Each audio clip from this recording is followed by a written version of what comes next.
At Mutual of Omaha, we chose Flosum before I left to go to Salesforce.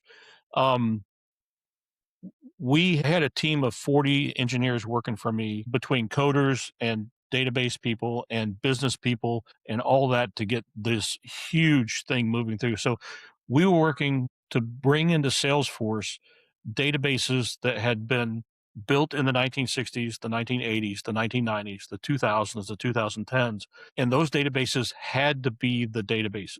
There's nobody knew what those databases, how they worked anymore or why they did what they did. They just knew that they did it.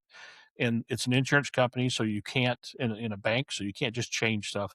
And so we had to go to so many different places to get data, and like we'd find like, well, we're missing this one field. Well, that one field is in the 1960s database, and it's not like a record now, it's like a blob, 2,000 characters long, and the piece of data we need is between 120 character 125 and 150. And so we had to go get that piece of data. Then we had to move all that data back to the center of the data space and upload it. So all that stuff had to happen before we could start our uploads to Salesforce. Now, one of those databases had to be the controlling database of the what we call the role structure in Salesforce. So in Salesforce, your roles control what you can see as far as records. So if you're at the very top, you can see everything. If you're a manager at the next level down, you can see everything except what your boss can see above you. You know, it's just a big like org chart kind of thing.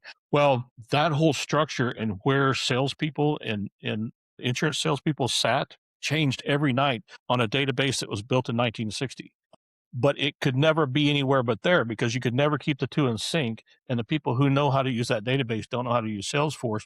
And Salesforce can't be the key system because that feeds other systems that need that information. So I actually had to design a system that went out and downloaded the hierarchy from that 1960s database, downloaded the hierarchy from Salesforce, went through and compared them, created all the things it needed to create in Salesforce by making calls out to Salesforce, and then putting everybody that changed that night into their new role on there. But it was always controlled by the 1960s database. Never been done before. Salesforce, when they came and said, "Can we do this?"